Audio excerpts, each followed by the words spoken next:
Gaza पर Israel के action से नाराज हुए पश्चिमी देश। रूस जैसी प्रतिबंधों की धमकी मिल रही है। डोनाल्ड ट्रंप का भी नेतन्याहू ने ख्याल नहीं किया और अब नेतन्याहू हैरान और परेशान हुए हैं। लेकिन इन सब के बीच नेतन्याहू फिर भी बोल रहे हैं नो टेंशन।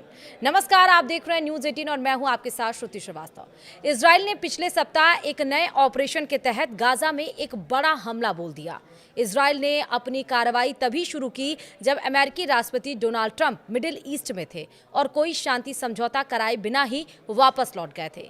इजराइल के नए ऑपरेशन से ब्रिटेन, कनाडा और फ्रांस खुश नहीं है और उन्होंने प्रतिबंध लगाने की धमकी दी है। इजरायली सेना ने उत्तरी और दक्षिणी गाजा में ऑपरेशन शुरू किया और पिछले एक सप्ताह में 670 से ज्यादा हमास ठिकानों को तबाह किया। गाजा के स्वास्थ्य अधिकारियों के अनुसार इन हमलों में 136 लोग मारे गए, जिनमें कई परिवार पूरी तरह खत्म हो गए हैं। 19 महीने के संघर्ष में अब तक 53,000 से अधिक लोग मारे जा चुके हैं। इजराइल ने गाजा में बुनियादी मात्रा में भोजन की अनुमति देने की घोषणा की है, लेकिन संयुक्त राष्ट्र ने इसे सीमित और आवश्यकता की तुलना में नाकाफी बताया है।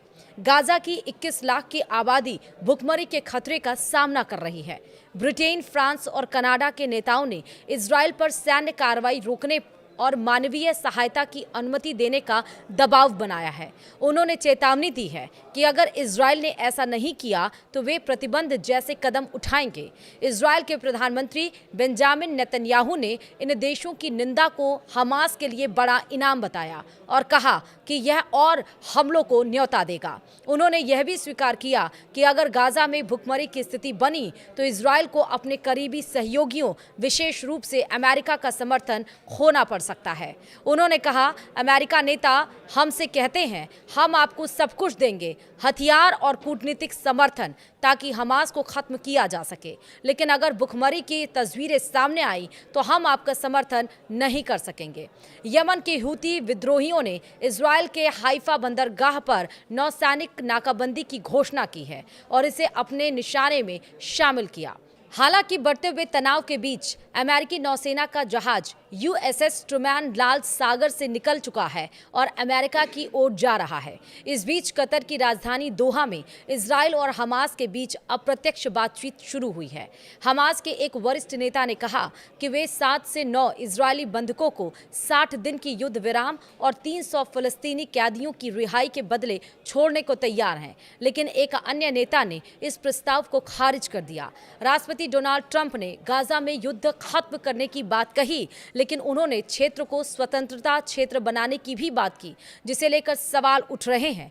ट्रंप पिछले सप्ताह मिडिल ईस्ट के दौरे पर थे। राष्ट्रपति ने इस महीने कहा कि वह गाजा में क्रूर युद्ध को खत्म करना चाहते हैं। अमेरिका के राष्ट्रपति डोनाल्ड ट्रंप जब शुक्रवार को अपना दौरा खत्म कर रहे थे, तभी इजराइल ने गाजा पर हमला बोल दिया।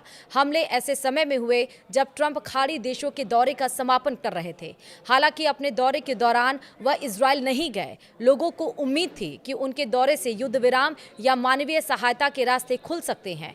गाजा में इजराइल की नाकाबंदी का अब तीसरा महीना है। इजराइल के प्रधानमंत्री बेंजामिन नेतन्याहू पहले ही कह चुके हैं कि हमास को खत्म करने के अपने लक्ष्य को पूरा करने के लिए वे गाजा में हमलों को और तेज करेंगे।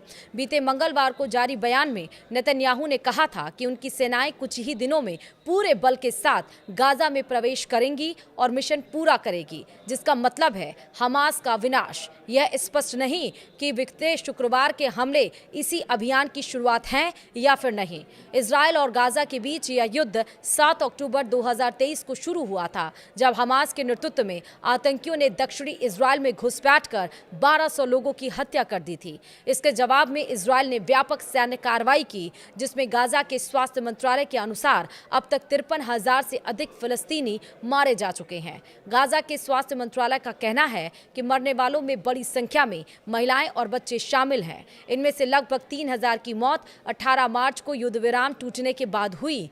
हमास ने 7 अक्टूबर को इजराइल पर हमले के दौरान बंधक बनाए गए लगभग 250 लोगों में से 58 लोगों को अभी भी बंधक बना रखा है। इनमें से 23 के अब भी जीवित होने का अनुमान है। हालांकि इजरायली अधिकारियों ने उनमें से 3 की स्थिति के बारे में संदेह व्यक्त किया है। लेकिन अब जब दक्षिण देश अल्टीमेटम दे रहे हैं इजराइल को, बेंजामिन नेतन्याहू को, तब भी नेतन्याहू को कोई डर नहीं है। उन्होंने कह दिया अब खत्म होगा हमास और अब नो टेंशन। इसी के साथ इस वीडियो में इतना ही। नमस्कार।